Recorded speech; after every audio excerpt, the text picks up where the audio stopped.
With the arrival of Sparkla, the limited Vanguard collection is now complete. But with the sheer dominance of Nazuna main with Jiri, the standard mark comp available at the start of the game, she's got some big boots to fill. So let's break down her kit, look at how she compares to Jiri, explore her team options, potentials, and the usual math. Sparkla has two unique firing modes that she enters when using her skill. These focus on single target damage or AoE damage, with each of her main builds focusing on one or the other. Her first build is more mobile, allowing her to attack while drifting, while her second build is a lot more stationary, and even has a potential that ramps up as she stands still. In terms of single target performance, the two builds on paper come decently close to each other, though the AoE build will have some variance between bosses due to the wide spread of booby traps only getting a few hits off on smaller targets. Before we move on, can she work as a support? This isn't normally a question we consider for other Vanguards, but Terra is special due to Nazuna providing a nuclear mark damage buff in the main slot, allowing Vanguards in the support position to do unworldly mark damage. Sparkla's support is actually balanced extremely closely around Jiri. Both of them have nearly the same mark damage ratio. Jiri can proc up to 8 marks per skill versus Sparkla's 7, and they have a very similar array of buffs in their potentials, covering the same multipliers. The main difference is their ease of proccing.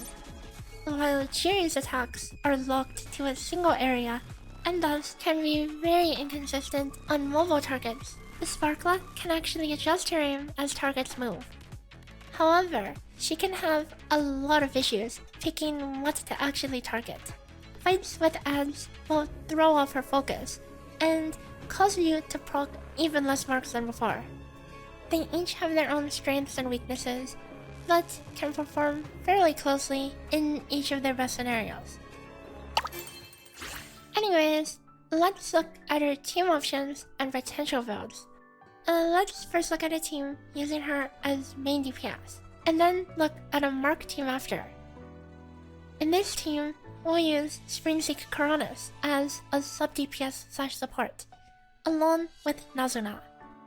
For consistency, we'll focus on her first build, the single target variant.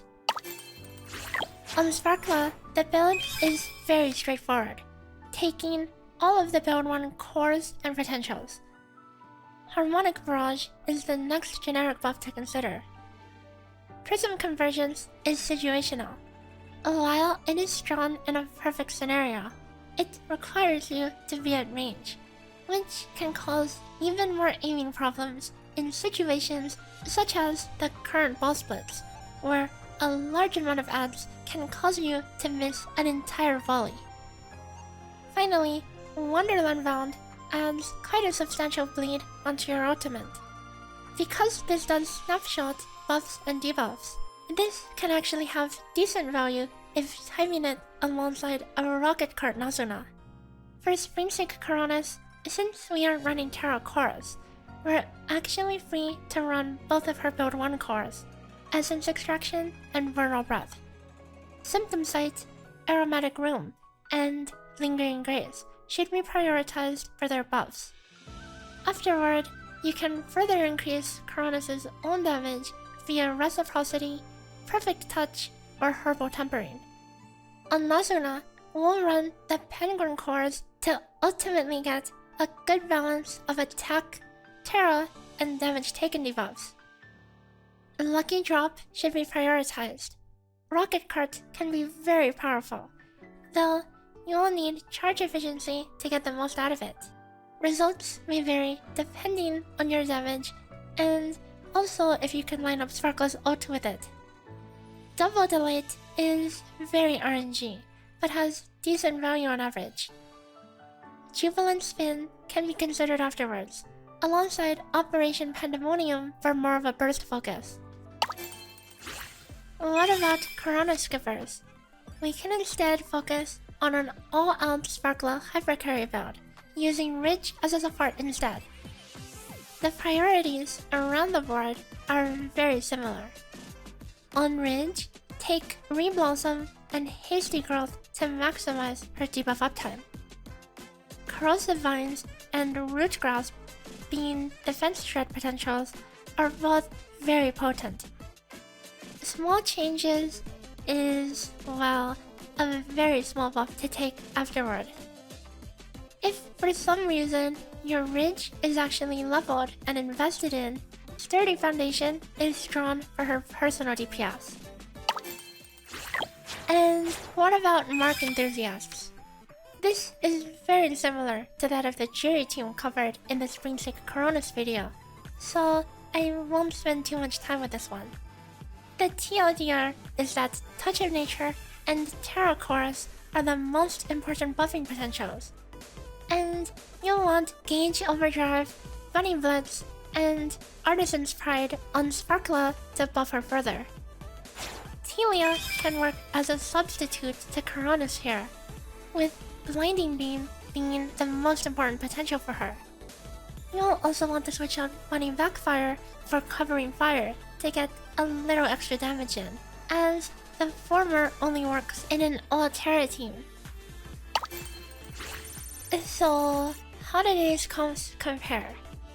For most people, it would be better to just continue playing Mark DPS, as it can reach a very high level performance with just 3 80% mark damage emblems, which are a lot more common than rolling lines such as pen or crit rate.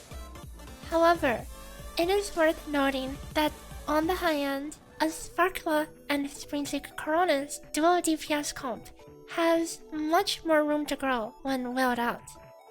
To put things into perspective, while the Mark team is expected to gain just shy of 2x damage between baseline and whale discs and talents, the dual DPS comp grows by nearly 4 times instead. That is to say that the Mark team is a lot more FTP friendly. Let's talk about Sparkla's gameplay as a main trucker. During her skill, you'll get to use her volley 3 times. But don't press this right away. Let the first set of bullets fire before using it.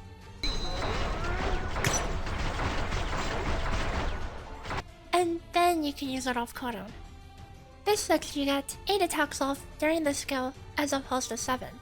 In fights with ads, to prevent losing a lot of attacks to them, it's best to press your face into the balls so that you can ideally hit both the balls and ads. This is why we avoid Prism Convergence. If you do decide to use it, however, this is the distance you need to be away from your target. In a Mark team, it's okay to use her skill at the same time as that of S. Coronis. You can still get the full 7 marks this way.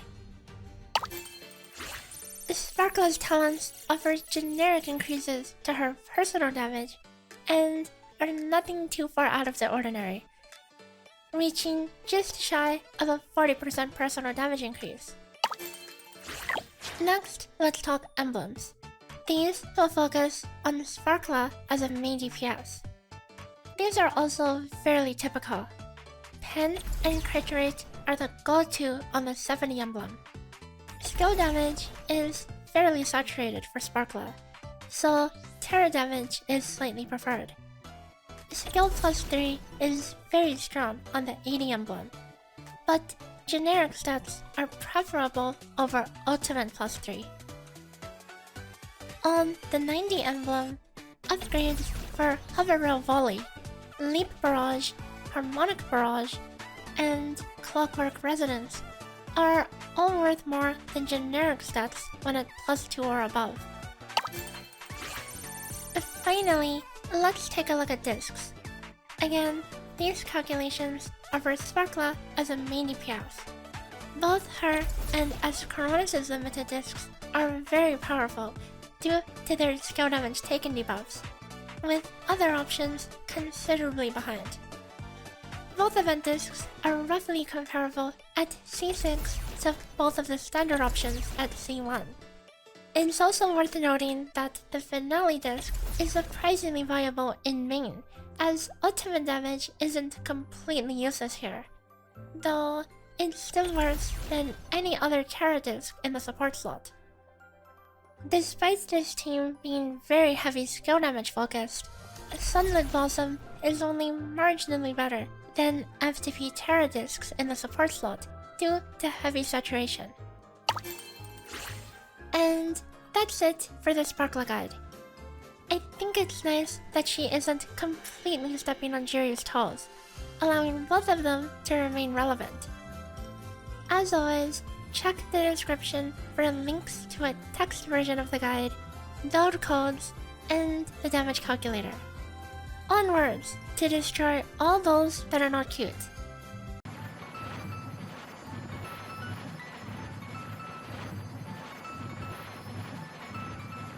Anyway, I'll see you guys next time.